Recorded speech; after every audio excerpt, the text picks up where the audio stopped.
Mga larawang ito, kulay itim na mga box na may logo ng Commission on Elections na nasa loob ng isang bahay sa Santos Street, Purok Santo Niño, Dumanlas, Barangay Buhangin, Davao City. Ipinagtataka kung bakit sa pribadong property inilagay ito. Nang puntahan ng news team ang lugar, may mga box nga na tinabunan lang ng trapal. Hindi na humarap ang may-ari ng bahay.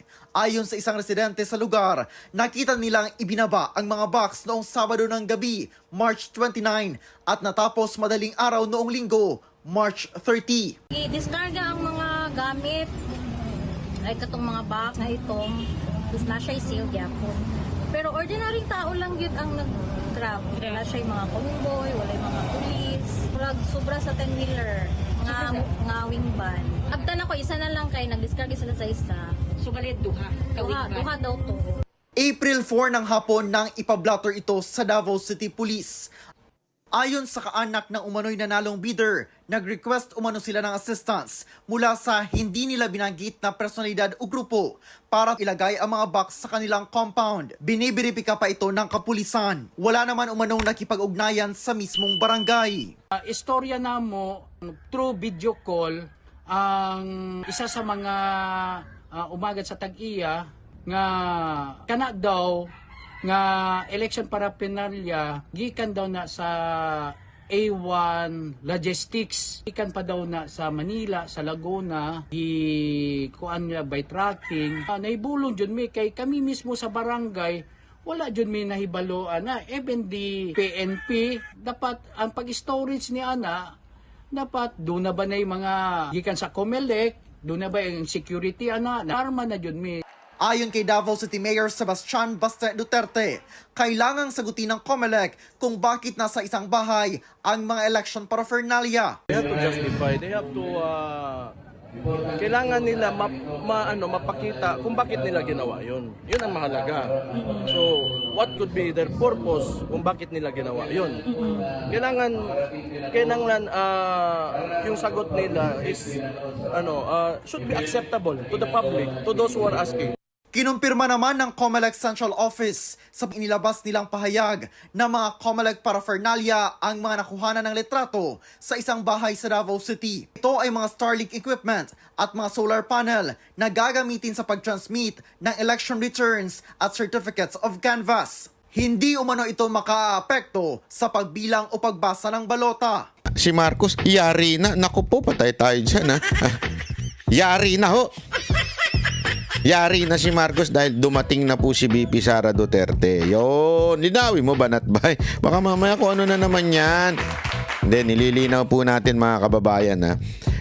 Actually, dapat nga ang title ko dito, BBM, patay na. Hindi, dapat lang. Pero sabi ko baka mamaya may misinterpret nung iba. Pag sinabi nating patay na, lagot ka. Di ba? Patay kang bata ka, di ba? Sabi nga, kunwari, yung dumating na yung asawa mo, di ba? Halimbawa lang, dumating na yung asawa mo. So sasabihin mo ngayon sa kumpare mo, kumpare, patay ka na. Bakit? Nandiyan na yung asawa mo, hindi ka na makakasama sa inuman. Hindi ka na makakasama sa kung saan pupuntahan. Patay ka na. Yun ang ibig ko sabihin. Nililinaw natin. Kasi baka mamaya, pag ginawa nating title yung Marcos, patay na. Naku, delicate yan. Baka mamaya, sabihin na naman nila fake news. Kasi alam mo, minsan, may mga tanga rin eh. Oh, lalong-lalo na dyan sa Congress. Maraming tanga dyan. Pasensya na, pero totoo. Oh, ha? Totoo naman talaga eh. Maraming tanga dyan. Hindi nila naintindihan yung sarcastic at saka yung talagang totoo. Kaya nga sila, meron pa silang mga kung ano-anong sinasabi patungkol kay VP Sara Duterte. Sasabihin nila, bakit daw mga grocery yung pangalan nung ano? Di ba? May ganyan-ganyan silang pautot. Ang tanga-tanga nila. Confidential nga. Alam mo, ilagay yung pangalan dyan. Ang tanga rin, no? Hindi, ito, ganito lang kasimple, ha? Kaya mga tinawag na confidential yan, di ba? Kaya mga nilagay na confidential. Ibig sabihin, itatago mo yung mga pangalan nung mga binigyan mo kasi nga, delicates. Bakit? Kasi nanda natin yung iba dyan, yung mga sinuhulan para isuplong yung mga tarantado doon sa eskwelahan. Kasi tandaan ninyo, yan ang concern ng ni VP Sara Duterte sa DepEd, di ba? Yung eskwelahan na ginagawang rekrutan. So ngayon, manunuhol ka ngayon diyan. Alam naman, ilagay mo yung pangalan nung bumaligtad o yung mga nagsumbong. Siyempre, lalagay mo pangalan, mga fictitious name. Ang tanga-tanga kasi talaga ng mga congressman natin, lalong-lalo na yung si Balbas. Napakatanga nun talaga eh. Hindi ko na sasabihin kung sino yun. Marami naman po sa kanila may Balbas dyan eh. Oo. Ganun nung katanga yung mga yan. Talagang siseryosohin nila yung confidential budget na yan. Yung tinatawag na, alam mo yon, kasama sa intelligence fund. Ganyan nung sila kabobo. Totoo lang. Kaya nga baka mamaya, pag inilagay ko dito, ang title ko, Marcos, patay na, patay kang bata ka. Baka isipin na naman nila, fake news yan. Hindi nila naisip na iba ibig sabihin nung patay na. Patay ka na kasi nandyan na si VP Sara Duterte. Magtago ka na ngayon sa palda ng asawa mo. Di ba? Anyway, pag-usapan na natin to si VP Sara Duterte. Mamaya pag-usapan pa natin yung cookie ni Mocha. Pero ito muna, si VP Sara Duterte nakabalik na at yari na talaga. Yari na ho. Ito. Pasok. Ang haba naman ng intro niya. Si Vice President Sara Duterte nakabalik na dito sa Pilipinas po. Nakauwi na po ang ating Vice President matapos po ang halos isang buwang pananatili dyan po sa The Hague, Netherlands. Umuwi po si VP Sara matapos nitong maisayos ang legal team ng kanyang ama na si dating Pangulong Rodrigo Duterte na nananatili pa rin sa kustudiya ng International Criminal Court o ng ICC. Sa impormasyon mula po sa Office of the Vice President, dumating po ang Vice President sa Ninoy Aquino International Airport kahapon, Sunday, April 6, bandang alas 9:56 ng gabi, sakay po ng Emirates Airlines flight number EK334. Sinabi po doon ni VP Sara na hindi siya aalis ng The Hague hanggat hindi na isa sa ayon. Alam mo, hinanap ko ito sa ibang channel Ang nagbalita lang ito at saka ang SMNI. Yung ibang channel hindi binalita to. Hindi ko, ewan ko Correct me if I'm wrong. Maybe today, babalita nila yan. Ewan ko. Correct me if I'm wrong pero wala akong nabalitaan dyan. Sa ibang channel. Dito lang sa Net25 at sa SMNI binalita yung pag-uwi ni VP Sara Duterte. Siguro, malamang, sinabihan sila ni First Lady, malamang hindi ako sure o ni Romualdez, kasi alam ko si Romualdez may mga may mga pagmamay-aring media yan di umano. So, baka mamaya sinabihan sila at sinabi sa kanila, wag niyo ibabalita yung pagdating ni VP Sara Duterte, insecure ako dyan. Walang ganun. Hindi. Walang ganun. Baka lang sinabi niya. Baka lang. Wala naman. Nasa utak ko lang yun. Invento lang yun. Baka kaya sinabi niya, wag niyo ibabalita yan. Gusto ko ako lang binabalita niyo, Ako lang ang may karapatang sumikat sa buhay na to. No, feeling ko ganun May ganun Huwag ka mag-alala, Romualdez. Sa tamang panahon, may babalita ka rin na sikat ka na. Sikat ka na bilang isa sa pinaka K na government official. Ikaw na bahala mag-fill in the blanks ng K. Ano sa tingin niyo mga kababayan na ibig sabihin ng K? Ilagay niyo na lang dyan sa baba. Siya ang pinaka-K na public official ng gobyerno sa kasaysayan ng Pilipinas. Bahala na kayo maglagay kung ano yung ibig sabihin ng K. Siya ang may K? O siya talaga ang K? Yun ang tuloy. Ang legal team ng kanyang ama. Nitong Biyernes, April 4, inanunsya na rin po ni VP Sara na sabik na siyang makauwi. Yun. Matapos po may setup ang mga abogado ng kanyang ama. Miss na daw niya yung mga anak niya Madam, sana nagdala ka ng pasalubong kay Claire Castro. Hindi totoo. Ano to si Claire Castro, atat na atat dito kay VP Sara Duterte. Ba't di pa daw umuwi? May trabaho dito. Ano kayong trabaho niya? Palitan yung presidente? Hindi ko maintindihan talaga dito kay Claire Castro nahanap si VP Sara Duterte. Dapat gawin niya ang trabaho niya. Pagtitignan mo naman sa ating batas ko, trabaho ng Vice President, kung hindi umupo, maghintay, mamatay ang presidente. Hindi totoo naman Yun naman talaga ang trabaho niya. As a matter of fact, as a matter of fact, dapat nga ang ginagawa niyong safety si VP Sara Duterte. Pero anong ginawa? Tinanggalan siya sundalo. Tinanggalan siya ng una, tinanggalan ng PSPG, ng PNP. Tapos ngayon, tinanggalan ng sundalo. Wala na talaga nagbabantay sa kanya. Sa balita yan, kahit i-deny pa ng i-deny, inilabas ng, I think, Manila Times ba yung naglabas noon? Nilabas talaga yan. At kahit deny itong si Browner, may lumabas pang document galing sa Manila Times. Hindi ko alam kung, correct me if I'm wrong ha, Manila Times yung naalala ko pero gayon pa man, ayan ho ay matagal. Kasi kung hindi totoo yan, i-deny yan ni VP Sara Duterte. Pero, totoo talaga Pero isipin nyo that's the only responsibility of this government para maging sigurado tayo. 'Di ba? Bakit kanyo? Responsibilidad po ni Marcos, ng gobyerno ni Marcos, na proteksyonan ng Vice President. Bakit? Kasi pag may nangyari sa presidente, ang Vice President ang papalit. 'Di ba? Unless ayaw ninyo. O kaya unless kayo ang merong plano. Kaya hindi natin alam kung alin doon sa dalawa.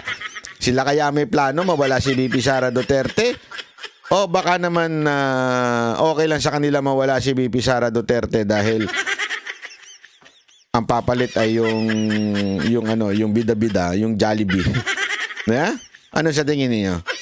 Kayo na lang magkwento, kayo na lang magsabi. Ano sa tingin niyo? Comment kayo lagi Alam mo, hindi ko man masagot kasi grabe ho yung comment sa video natin, 4,000 Alam mo, nakarating na ako mula sa Tokyo hanggang Nagoya. Hindi ko pa nababasa lahat ng comment nyo sa video. Pero binabasa ko naman. Huwag kayong mag-alala. I'm trying my best to read all your comments. Hindi ko na lang mabasa isa-isa talaga, makumpleto, masabing kumpleto. Kasi nga, napakarami ho. Umaabot ng 4,000 yung comment ninyo. Pero gayon pa man, ang ganda ho kasi nagkakaroon ng idea ho ang mga tao. Ano talaga yung napupulsuan nila. Sa Facebook kasi madaling gumawa ng troll. Dito sa YouTube, hindi ho. Medyo bawal ang tanga, ganun. So alam mo na may mga troll, tatanga-tanga lang, mga walang trabaho yan, binigyan mo ng pera para mag-comment ng kagaguhan. Sa YouTube hindi masyado yan kasi gagawa ka pa ng email, kung ano-ano pang gagawin mo. Kaya tuloy nahihirapan sila. Ewan ko kung bakit At saka siguro yung siguro nahahack yun sa FB, hindi ako sure kasi nga, kahit nga ako, mantakin mo sabihin ba naman, impersonator daw ako ni Banat Bay. Sino ba yung butang ng Banat Bay na yan? Sorry impersonator daw ako ni Banat Bay, kaya tinanggal yung page ko sa FB. Paano kaya nangyari yun? Sino ako? Parang na-confused din ako dun nung binasa ko. Impersonator. Banat Bay impersonator. Medyo napaisip ako na mahaba-haba dun nung binasa ko, sabi ko, so sino ako? Yun talaga naisip ko. Sino ako? Hindi pala ako si Banat Bay. So sino ako? Yun ang naisip ko kagad Sabi ko, anak ng tutsa naman yan Ano man namang klase yan, Brad?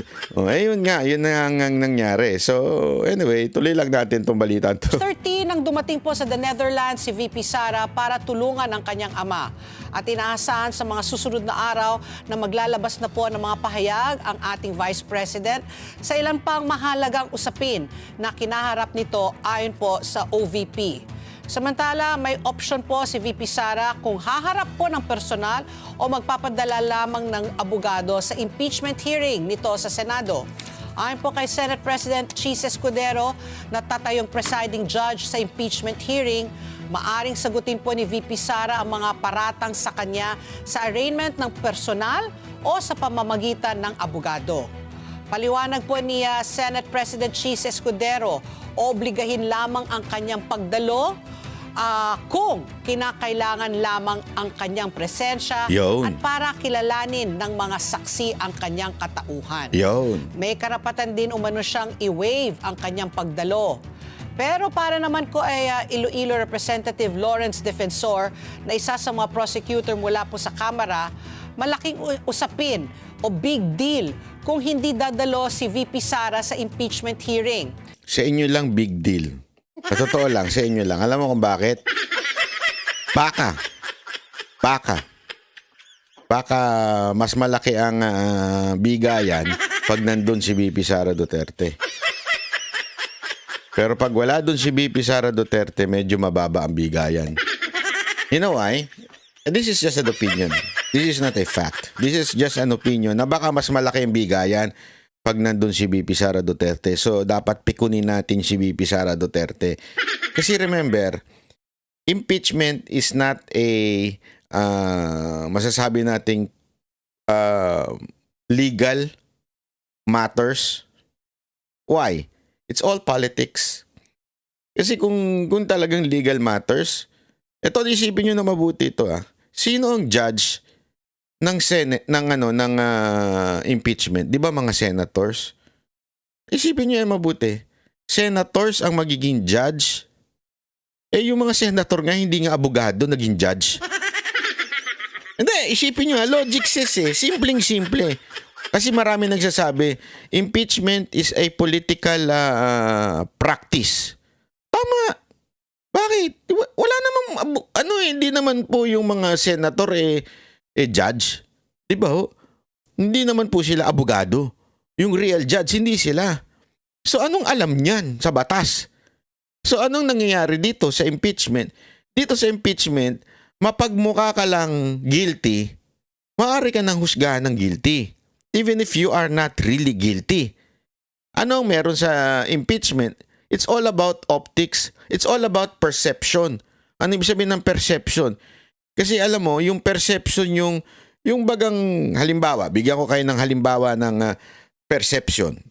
Pag sinabi mong toothpaste, Colgate. Mali. Kaya nga papabili ka ng Colgate. Pabili ng Colgate. Anong dala-dala mo? Ibang brand. Pero okay lang sa kanila yun kasi akala nila ang Colgate ay ang toothpaste is Colgate. Tama, mali. Yeah? Ano na yun Ang tawag doon, binrand mo, branding. So, ibig sabihin, marami pang halimbawa niyan. Pag sinabi mong refrigerator, Frigidaire, di ba? Ewan ko, inabutan niyo pa ba yun? Pero ako ng Frigidaire Ang tawag namin dyan Frigidaire. Lagay mo sa fridge. Anong fridge? Yun yung pangalan kasi ng kumpanya nagpasikat. So, ganun yun branding ang tagbo. Ano ibig ko sabihin? Ang kailangan lang nilang gawin, yurakan ang pangalan ni VP Sara Duterte sa impeachment. Kailangan lang mapahiya ni VP Sara Duterte sa impeachment. Kailangan lang maikabit sa kanya yung confidential funds. Kailangan lang maikabit sa kanya yung corruption. Yan ang tinatawag na perception.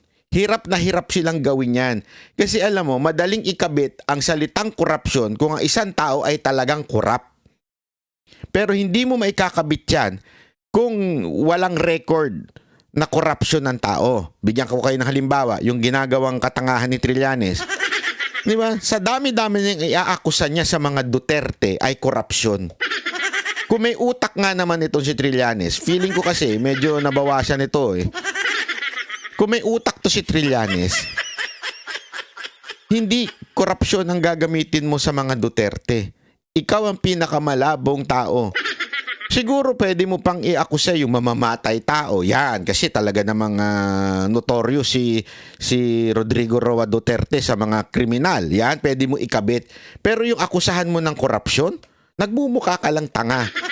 Ganyan din ang nangyayari dito kay VP Sara Duterte. Pinipilit talaga nila kasi wala ho silang makitang iba. Ano kayang pwedeng maikabit sa pangalan ni VP Sara Duterte? Yung corruption lang. Hinanapan nila yan, sigurado ako Hinanapan nga nila nung keso mamamatay tao, keso nagbanta sa presidente. Yan yung hinanap nila. Hindi naman pumapatok sa tao yung corruption, pinipilit po nila. Yung problema, walang record si VP Sara Duterte sa Davao na corrupt.